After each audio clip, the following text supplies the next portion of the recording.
اعوذ باللہ من الشیطان الرجیم بسم اللہ الرحمن الرحیم۔ ہم اللہ تعالیٰ سے دعا کرتے ہیں کہ اللہ تعالیٰ ہم کو اپنی حفظ و امان میں رکھے۔ جب اسپیشلی ہم قرآن پڑھ رہے ہوں تو اللہ تعالیٰ ہماری حفاظت کرے، ہماری زبان کی حفاظت کرے، ہمارے دل و دماغ کی حفاظت کرے، ہم کو اللہ کی کتاب قرآن سمجھنے میں سپورٹ کرے اور صحیح مفہوم ہمارے اندر جائے، ہمارے دل و دماغ میں، اور ہمارا سینہ جو ہے اس کے سچے علم کے لیے کھول دے، ہم سے جو غلطیاں ہو جائیں اسے معاف کر دے اور ہم کو غلطیوں سے محفوظ بھی رکھے۔ اس کے بعد میں دعا کرتا ہوں اللہ کے ان تمام نیک بندوں کے لیے جنہوں نے دنیا میں ہمیشہ اللہ کا پیغام پہنچایا، ان پہ اللہ کی رحمتیں ہوں، خاص طور پر محمد رسول اللہ صلی اللہ علیہ وسلم اور آپ کی آل اولاد پر اور آپ کے صحابہ پر، اور قیامت تک جو لوگ نیکوکار ہوں گے ان پر بھی سلامتی ہو۔ آج ہم چونکہ رمضان کا مہینہ ہے، تاخیراتیں چل رہی ہیں، اس سلسلے میں میرے پاس کافی سوالات آ رہے ہیں اور یہ لوگ پوچھ رہے ہیں کہ شب قدر کے بارے میں آپ کچھ بتائیے۔ شب قدر کا ذکر جو ہے وہ قرآن میں موجود ہے۔ انا انزلناہ فی لیلۃ القدر ما ادراک ما لیلۃ القدر لیلۃ القدر خیر من الف شہر تنزل الملائکۃ والروح۔ اب اس میں آپ یوں سمجھیے کہ لیلۃ القدر جو ہے یعنی قدر والی رات۔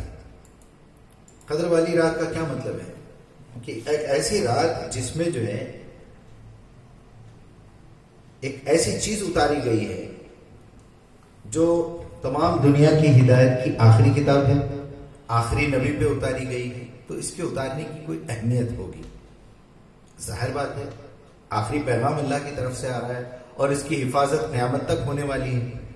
تو آپ سوچئے کہ اللہ تعالیٰ اگر اس قرآن کو نازل کرنے کی شروعات کر رہا ہے تو پہلے سے اس کے پاس کوئی پلاننگ تو ہوگی کہ فجر میں نازل کروں، ظہر میں نازل کروں، مغرب میں کروں، کون سا دن طے کروں، کون سا مہینہ طے کروں، کیا وقت طے کروں کہ نبی صلی اللہ علیہ وسلم طواف کر رہے ہوں تبھی بھی وہی آ سکتی تھی، آپ صلی اللہ علیہ وسلم کی تاریخ پیدائش جب ہے ربیع الاول کے مہینے میں تبھی بھی شروعات ہو سکتی تھی، حج کا مہینہ آئے تو ابراہیم علیہ السلام نے جب حج کیا اور قربانی کی اس دن سے بھی شروعات ہو سکتی تھی، لیکن اللہ تعالیٰ نے ان تمام چیزوں کو چھوڑ کے رمضان کا مہینہ چنا، شہر رمضان الذی انزل فیہ القرآن ھدی للناس، اور ایک ایسی رات چنی جس میں تہجد کے وقت اس کی شروعات ہوئی، جیسے کہ ہم روایتوں میں پڑھتے ہیں اور سنتے ہیں، تو اس کی کوئی نہ کوئی وجہ ہوگی۔ تو یہاں اہمیت دکھانا ہے قرآن کی، اہمیت رات کی نہیں ہے۔ ہاں یہ رات کی اہمیت اس لیے ہے کیونکہ اس میں قرآن نازل ہوا۔ ہمارے پاس ایک اصل مسئلہ شروع سے یہ رہا ہے کہ ہم لوگ دکھنے والی چیزوں پہ جاتے ہیں، اس کی روح پہ نہیں جاتے۔ آپ نے سنا ہوگا جو دکھتا ہے وہی بکتا ہے۔ تو ہمیں خاص طور پہ 300-400 سال سے ایسی ٹریننگ دی گئی ہے کہ آپ جسمانی معاملات میں جتنا ہو سکتے دکھاوا کریے، اندر ایمان ہو نہ ہو نفاق میں مبتلا رہیں، نماز پڑھیں تو بغیر سوچے سمجھے کے پڑھیں، روزہ رکھیں تو پتہ ہی نہیں آپ کو روزہ کیوں رکھ رہے ہیں، اور آپ قربانی کر رہے ہیں تو آپ کو یہ اندازہ ہی نہیں ہے کہ ایک باپ نے اپنے بیٹے کے گلے پہ چھری پھرائی تھی، آج میں بکری کے گلے پہ چھری پھراتے وقت یہ سوچوں کہ اللہ نے مجھے حکم دیا کہ مجھے قربانی دینا ہے، اگر بیٹا بھی قربان کرنا پڑتا تو میں کر دیتا۔ تو یہ احساس تو ہم ہے نہیں، کوئی باہر رہتا ہے پیسے بھیج دیتا ہے، یہاں قربانی ہو جاتی ہے۔ روزہ رکھنے سے حلال چیزیں بھی حرام ہو جاتی ہے فجر سے لے کے مغرب تک، تو 11 مہینوں میں حرام سے تو بچنا چاہیے، یہ بھی احساس نہیں ہوا۔ نماز پڑھتے ہیں تو اس لیے پڑھنا چاہیے کہ اللہ تعالیٰ اس سے قرآن پڑھانا چاہتا ہے اور یہ کہتا ہے کہ یہ تمہیں برائیوں سے اور فحش باتوں سے، گندگیوں سے، نافرمانیوں سے روکتی ہے۔ ان الصلاۃ تنہی عن الفحشاء والمنکر، روزے جو ہے لعلکم تتقون، قربانی جو ہے، یہ زکوٰۃ جو ہے وہ آپ کی جائز آمدنیوں میں اگر کوئی گندگی کی ملاوٹ ہو جائے، حرام شامل ہو جائے تو اس کی صفائی کے لیے زکوٰۃ ہے۔ زکوٰۃ یزکی کا مطلب ہے صاف کر دینا، گھس کے صاف کر دینا، تزکیہ نفس۔ ہمیں یہ بھی نہیں معلوم کہ ہم اپنی زندگی کیسے گزار رہے ہیں، کیوں گزار رہے ہیں، ہم کیوں کھانا کھاتے ہیں، ہم کو اندازہ نہیں ہے۔ لوگ کہتے ہیں منہ کے مزے کے لیے کھاتے ہیں، کچھ کہتے ہیں پیٹ بھرنے کے لیے کھاتے ہیں۔ ارے بھائی، کھانا زندہ رہنے کے لیے کھانا ہے۔ اگر آپ کے دماغ میں شعور بیدار ہے، آپ کانشیس ہیں، تو آپ ایسی چیزیں کھائیں گے جس سے آپ کو زندگی ملے۔ ہم تو ایسی چیزیں کھا رہے ہیں جس سے ہم کو موت مل رہی ہے۔ نشہ لیتے ہیں، ڈرگز لیتے ہیں، گندی چیزیں کھاتے ہیں. مطلب کیا ہے؟ مطلب یہ ہے کہ آپ کو احساس نہیں ہے اس چیز کا. ہم شادی کرتے ہیں، بچے پیدا کرتے ہیں، لیکن ہم کو بالکل احساس نہیں ہے کہ ہم شادی کیوں کر رہے ہیں. غرض یہ کہ لیلۃ القدر کا جو مسئلہ ہے وہ بھی یہی ہے کہ ہم کو یہ پتہ ہی نہیں ہے کہ یہ رات ایسی رات ہے جس کے اندر قرآن نازل ہوا. تو اہمیت قرآن کی ہے، اہمیت رات کی نہیں ہے. تو یہ تو آپ رات بھر جاگنا اور قرآن کو پڑھنا اور ایک ہی رات کے بعد اس کو طاق میں رکھ دینا، یہ بالکل غلط بات ہے. آپ نمازیں پڑھیے. کون سی نماز پڑھ رہے ہیں آپ بغیر سمجھے؟ اس کا کیا مطلب ہے؟ آپ مذاق اڑا رہے ہیں نماز کا، یا اللہ کے حکم کا مذاق اڑا رہے ہیں؟ اللہ نے تو حکم دیا تھا کہ تم نماز کو سمجھ کے پڑھو، ورنہ قریب بھی مت آنا نماز کی. یہاں تو یہ کہا جا رہا ہے قرآن پڑھانے کے لیے نماز پڑھائی جا رہی تھی. تو یہاں جیسے کہ آپ جو ہے سالگرہ مناتے ہیں، برتھ ڈے مناتے ہیں، کسی کی جو ہے 10 فروری کو ہے، کسی کی 1 جولائی کو ہے، کسی کی کسی دن ہے. وہ دن تو ہر سال آئے گا، وہ تاریخ تو ہر سال آئے گی، لیکن اس دن آپ کی زندگی میں اہمیت اس لیے کہ اس دن یا تو آپ کی شادی ہوئی تھی، یا آپ پیدا ہوئے تھے، یا پھر آپ کے ملک کی آزادی ہوئی تھی. 15 اگست لے لیجئے، 26 جنوری لے لیجئے.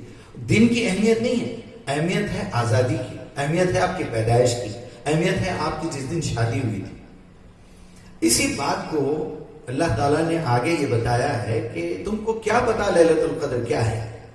لیلۃ القدر خیر من 1000 شہر، یہ 1000 مہینوں سے زیادہ بہتر ہو گئی ہے اس لیے کیونکہ اس کے اندر ایک بہت بڑا کلام نازل ہو رہا ہے. ماں کے قدموں کے نیچے جنت ہے.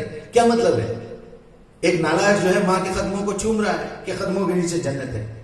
اس نالائق کو، اس بیوقوف کو یہ پتا نہیں ہے کہ اللہ تعالیٰ یہ دکھانا چاہ رہا ہے کہ جنت کی جو ویلیو ہے وہ تو پورے قرآن میں آپ دیکھ رہے ہیں کہ جنت کے لیے تو ساری دنیا تڑپ رہی ہے، لیکن ماں کا درجہ جو ہے وہ اتنا بڑا ہے کہ ماں کے قدموں کے نیچے، جیسے ہم مثال کے طور پہ کہتے ہیں کہ یہ شخص تو میری جوتی کے برابر بھی نہیں ہے. بات یہی ہو رہی ہے کہ تم ماں کی ایسی فرما برداری کرو کیونکہ وہ ماں جو ہے تمہاری ایک ایسی مخلوق ہے جس نے اپنے پیٹ میں تم کو 9 مہینے رکھ کے پیدا کیا ہے. اس کی قدر کرو، اس کی اہمیت کرو، اس کی فرما برداری کرو، اس کی خدمت کرو، اس کو ناراض مت کرو. ماں کے ساتھ سال بھر تو بدتمیزی ہوتی ہے، مدرس ڈے کے دن جو ہے وہ پیر چومے جاتے ہیں. شادی ہو رہی ہے تو ماں کے قدموں پہ جو ہے چوما جا رہا ہے، سر جھکایا جا رہا ہے. یہ سب دکھاوا، جھوٹ اور منافقت ہے. ماں کی دل سے عزت ہونا چاہیے، اس کے احترام ہونا چاہیے، اس کی خدمت کرنا چاہیے، اس پہ پیسہ لٹانا چاہیے. یہاں تو ولیمہ ہوا اور تیسرے چوتھے دن جو ہے وہ نالائق اپنی ماں سے کہتا ہے کہ ممی آپ خاموش رہیے، آپ کو کیا پتا. وہ جو آئی، ایک عورت اپنے بچے کو پیدا کر کے 24 سال تک اس کو ایک عقل مند انسان بناتی ہے، اور دوسری آ کے 24 گھنٹے میں بیوقوف بنا دیتی ہے، اور وہ 24 گھنٹے کے بعد کہتا ہے کہ ممی آپ خاموش رہیے، آپ کو پتا نہیں. تو یہ اس طرح کی بے حرمتی کرنا، اور اس کے بعد سال میں ایک مرتبہ یا کہیں باہر جاتے وقت یا کہیں باہر سے آنے کے بعد یا عید کے دن اپنی ماں کے پیر چھونا، یہ سب دکھاوا ہے، جھوٹ ہے، منافقت ہے. اللہ کے آگے، اللہ کے گھر کے آگے جھکنا، طواف کرنا اور رکوع کرنا، یہ صرف اللہ کے گھر کے لیے جائز ہے، باقی کسی کے لیے جائز نہیں ہے. سجدے تعظیمی اور رکوع تعظیمی اور جھکنا اور پیر پڑنا، یہ سب کافروں کے طریقے ہیں. سمجھ جائیے اور سمجھ جائیے اچھی طرح. تو اس میں جو ہے ایک مثال کے طور پہ 1000 کا لفظ استعمال ہوا ہے کہ جیسا کہ آپ اپنے بچے سے کہتے ہیں کہ میں نے تم کو 1000 مرتبہ سمجھایا کہ اس لڑکے کے ساتھ مت گھومو، میں نے تم کو 1000 مرتبہ کہا کہ جوتے پہن کے کارپیٹ پہ یا سوزنی پہ یا دلان میں اس پہ فرش پہ مت آیا کرو، گندے جوتے باہر ہی رکھو. تم کو 1000 مرتبہ سمجھایا، 1000 مرتبہ. یہاں مثال دینا ہے 1000، یہ محاورہ ہے 1000 دینے کا. اب ہمارے لوگ جو ہیں کیا کہتے ہیں، آپ ان کو علماء سو بول لیجیے یا نالائق بولیے یا پھر جاہل بولیے یا بھولے بھالے بولیے، جو بڑے سے چلا آ رہا ہے یہ بھی چلا آ رہا ہے، یا پھر ایک اب نئی ہانکتے ہیں اپنی. وہ کیا ہے؟ وہ یہ ہے کہ 1000 مہینوں سے بہتر ہے کا مطلب یہ ہے کہ 83 سال سے زیادہ بہتر جو ہے ایک رات میں آپ عبادت کر لیں گے تو 83 ایئرس کی عبادت آپ کی قبول ہو جائے گی. عبادت کا مطلب برائی مٹانا، بھلائی قائم کرنا. میرے بھائی، نماز پڑھنا عبادت نہیں ہے. یہ کیوں نالائقی کر رہے ہیں آپ لوگ؟ کیوں عوام کو بھٹکا رہے ہیں؟ یا تو خود عربی سیکھیے یا کم سے کم سجدہ کر کے دعا کریے کہ یا اللہ اس مسئلے میں میرا ذہن کھول دے، میرا دل کھول دے، میرا سینہ کھول دے اور صحیح بات کا مجھے علم عطا کر. یہ کیسی نالائقی ہے؟ یہ کیسی جہالت ہے؟ اگر کوئی سمجھاتا ہے تو پھر آپ لوگ ناراض بھی ہو جاتے ہیں. دعا کرنے کے لیے تیار نہیں ہے، کیونکہ آپ کا آپ کے رب سے تعلق ہی نہیں ہے۔ اگر آپ کا اپنے رب سے ڈیلی تعلق ہوتا ہے اور آپ نماز پڑھتے ہیں پابندی سے، نماز میں سورہ فاتحہ پڑھتے ہیں اور سورہ فاتحہ میں اہدنا الصراط المستقیم پڑھتے ہیں، تو آپ کو خود خیال ہونا چاہیے کہ کون سے سیدھے راستے کی بات کر رہے ہیں، کون سی صحیح بات کی بات کر رہے ہیں۔ یہی کہ آپ کے سامنے جو ڈسپیوٹس آ رہے ہیں، جو اختلافات آ رہے ہیں، اس کو سامنے رکھیے اور ہر نماز کی ہر رکعت میں سورہ فاتحہ پڑھیے اور ہر رکعت میں سورہ فاتحہ میں اہدنا الصراط المستقیم پڑھتے وقت وہ بات کو ذہن میں لائیے، یا اسپیشل ایک سجدہ کریے، یہ تو کوئی کرتا نہیں، اور اپنے باپ دادا کی ہاں کریں، یا پھر آپ کی ناقص عقل کے اندر جو بات آ رہی ہے آپ اسی کو سمجھ رہے ہیں۔ آپ اپنی عقل کو استعمال کریے، لیکن اس سے پہلے اپنے آپ کو سینیٹائز کیجیے، اپنے آپ کو اللہ کی حفاظت میں لائیے شیطان کے غلغلوں سے، شیطان کے وسوسوں سے۔ اس کے بعد وہ کام کریے، علم حاصل کیجیے، علم حاصل کر کے عقل استعمال کریے، عقل استعمال کر کے علم حاصل کریے۔ اس کے بعد اللہ سے دعا کریے کہ اللہ میں نے جو تیری کتاب سے علم حاصل کیا ہے وہ جتنا بھی سچ ہے، جتنا بھی صحیح ہے، جو کچھ بھی میں نے صحیح سمجھا ہے اور مجھے صحیح سمجھا دے، اور پھر اس میں مجھے اس کو محفوظ کر دے۔ جو باتوں کی مجھ سے غلطی ہوئی ہے، غلط فہمی میرے اندر آئی ہے، اسے نکال دے۔